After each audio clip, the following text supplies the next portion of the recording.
In this video, you're going to learn what it takes to climb the poker ladder and how success starts and ends in the mind. For those of you new to my channel, my name is Adam Carmichael. I'm a mindset performance coach who helps poker players reach that next level of performance. If you're new, make sure you smash the subscribe button so you don't miss any future videos. Now today, we're going to go deep into the psychology of climbing the poker ladder, what it takes in order to reach your full potential. Now, around 60, 70 years ago, there was a very clever psychologist called Abraham Maslow, and he came up with a theory of human motivation, which is called Maslow's hierarchy of needs. We're going to go over this in the pyramid scheme that he came up with, and in a poker context, I'm going to show you how it's so applicable to your success as a poker player. So basically, what he came up with was there was a 5-tier system, or 5-tier almost like levels of human needs and human motivations. And until the bottom need is fulfilled, we can't move up to the next one. So it's almost like a tiering system that you've got to level up. And when you're climbing the poker ladder,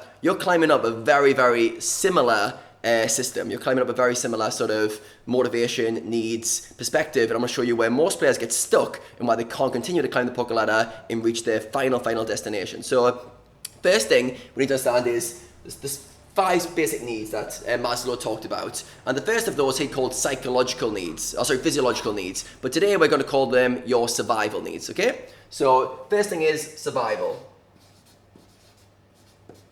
Now, this is basically, have you got food? Have you got water? Have you got shelter? Have you got the basic things you need to function? Have you got enough sleep? And as a poker player, as a person, if survival needs aren't met, we worry about them, okay? So we worry about our survival needs until they are met. Very interesting right now in the current times, where everyone on lockdown, we're getting brought a little bit more back to our survival, a little bit more back to survival needs. Have we got all the things we need to get by? Okay, so once you've done that, you've ticked off your survival needs. So this is poker players who are hustling to pay the bills, hustling just to get enough food to get by. And when I started out in poker, I was there. I had no money, and I was like, okay, survival mode. And when you're here, you're motivated by fear, which I'm going to talk about in a second. You've got to get it done. It's actually, survival is actually a very, very strong motive, okay? We're very wired to survive. So if you've not met these needs, you'll find a way. You'll find a way to get food. You'll find a way to get shelter. So we always meet this one quite easily. In the current world, there's not that many people struggling with survival, okay? Especially in the Western world.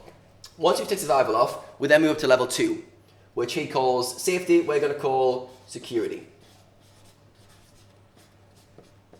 Okay, security. So this is basically, have you got good health? Have you got a house over your head? Have you got enough money to live comfortably? Have you got, and it means different things to different people. So for some people, security is enough to just get by. For other people, it's enough to have 6 months savings. For others, it's have the mortgage paid off. So security is a very different word for different people, but it's are you safe and have you got security? So a lot of poker players are motivated to get here. This is when you've got enough income to cover your lifestyle. This is when everything feels more comfortable. And these are classed as your basic needs. Your basic needs, okay? So until these are met, you can't go up to the next level. So a lot of players, a lot of people will be stuck here most of their lives. They'll get past survival, but they won't create enough for security. They won't quite create enough security in their lives, so they get stuck there. Okay, so when you're in these modes, so this is often when you're early in your poker career, or you're on the hustle, or you're low to mid stakes and you're trying to get to that next step, you're driven generally by fear. Fear drives you, okay? So we're gonna just put fear here. Fear drives you. Now, when I first started in poker, when I first started hustling to try and get by, I only knew how to use fear as fuel. If fear was my fuel, I was good. If I didn't have fear, I didn't take action. And I'm going to show you guys, as you go up this pyramid, you need to start transitioning out of fear into another motive, another fuel source. So this is great. These are imagine this is the low stakes journey. So here is your basic needs. It's getting from low stakes to mid stakes. Okay, this is the poker ladder analogy. Then we get to the third phase. Once we climb those two, we get to belonging. So this is feeling connected with people, good relationships, a good community to be a part of. In poker, often you'll find when players get to mid-stakes, they start to form a community of people who are on the same journey as them. They want to feel a part of something. So you become the solo crusader on the starter journey, and then you want to be a part of something. And you want to have good relationships, you want to have good friendships in poker, outside of poker, you want to have a good partner who's supportive of what you're doing. And if you haven't got that, it becomes a big need. You need that covered. So you take these ones off, and the next thing is you want to feel a part of something. Now this gets called our social needs. Very, very important. We're social creatures. If you do not fulfill this need, you will always feel that something's missing. And a lot of poker players who have success and they don't feel this need, they feel empty. They feel empty inside. So make sure like you don't skip this one. Some people want to try and go straight from belonging straight to the next one, which I'll show you why it's a mistake in a second. So once you feel part of something, you feel belonged, you feel like you're connected with other people, then you go to the next stage, stage 4, which we're going to call achievement. So Maslow actually calls this one esteem, but I'm going to call it achievement today because it's more applicable to you guys as poker players. So achievement, we want to achieve stuff. We want to go to that next level. We want to create freedom for ourselves and our families. We want to be respected by our peers. Okay, so this is where you start changing your fuel source. So here, we're in survival. Once we get to these next two, which I haven't told you about the last one yet. So that's actually going to be different. This one is now based on desire. Okay. So these last two are desire-based, and you need a transition here if you want to start excelling. So a lot of poker players don't make this transition. They get stuck in the fear-based motives of 1 and 2, and they don't realize that runs out of steam. Once you get to the belonging phase, you feel a part of a community, you've got enough to cover the bills, you need to go to the next level of the tier, which is based on desire. What do you want to achieve? It's building confidence. It's getting respect of your peers. It's feeling like you're contributing. And yeah, achievement is probably the best definition I can think of for this phase. So once you're in this phase and you're achieving, what's left? The final step, Maslow calls self-actualization. So this one we're going to say is for respect. So achievement you want for respect. And self-actualization is basically reaching your full potential. It's a fancy word to say reaching your full potential, being the best version of yourself you can be. So once you achieve a lot, you start to go, you know what, I'm good at these kind of things. How do I become the best version of that possible? So this we'll call potential. Potential.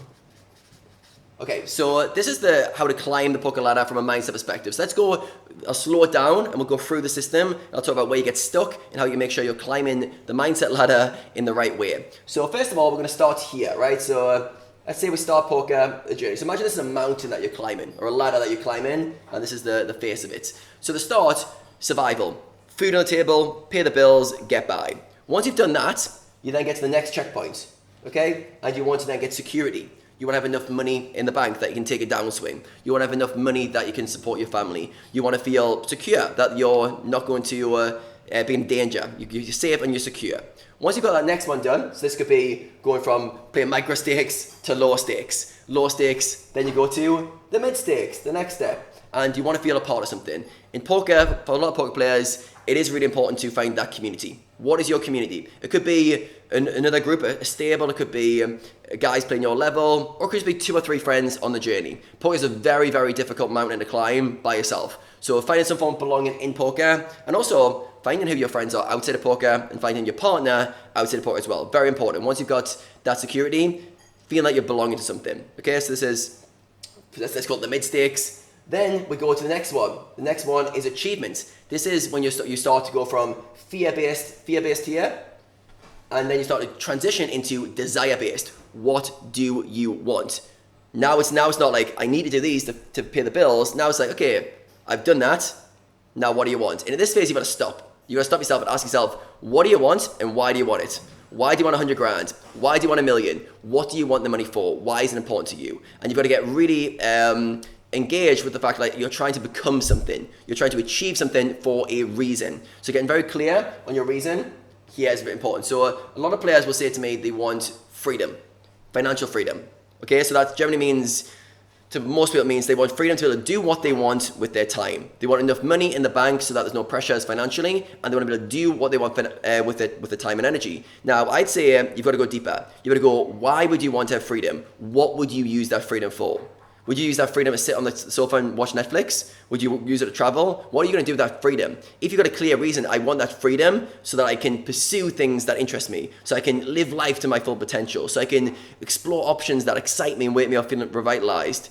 That's the kind of freedom you want to tap into. So don't be fooled by the word freedom. Often people, they say they want freedom, but in reality, they just want to be able to make their own choices. And yeah, often there's some restraints that come with that. So there's now you're going to the achievement phase. Now you're going into high stakes. Now you're playing the high stakes and you go, right, how much can I achieve? I want to achieve freedom. I want to keep going. I want to see what I'm capable of. Can I be one of the best players in this game? Can I be one of the best players in the world? And you start going down that pursuit. This might be a lifelong pursuit to do that. And then you get into self-actualization. So this is, can you be the best possible version of yourself? The best possible poker player, the best possible husband, the best possible father, the best possible version of you by your own definition.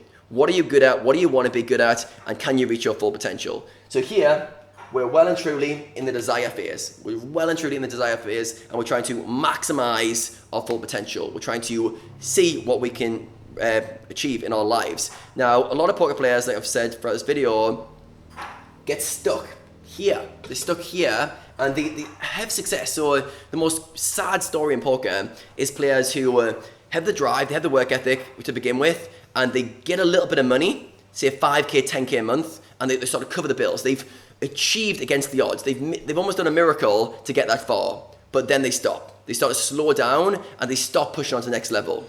They get settled here. And if you're not constantly climbing this mountain, it's going to lead to pain. It's going to lead to suffering. This is you have to keep going. You have to keep climbing. So if you stop at the halfway point because you're making a comfortable income, you're not going to get to those higher levels. You're not going to achieve things and feel good about yourself and reach your full potential. So if that's you, you've got to transition from fear-based to desire-based actions and start going, okay, what do I want? How can I start being driven by what I want rather than what I don't want, and start driving towards a new goal? Now, to take this pursuit from start to end, you've got to know about your mindset. You've got to know where your mindset is now and what's holding you back. So to help you with that, I've got a free quiz. If you click on the link in the description, there's a free quiz which will tell you what level your poker mindset is right now. Now you can take it to the next level so you can continue to climb this poker ladder. So hope you enjoyed this video, guys. If you did enjoy this video, make sure you give it a like, drop a comment below to let me know if you resonate with this style of video. There's going to be plenty more coming from me very soon.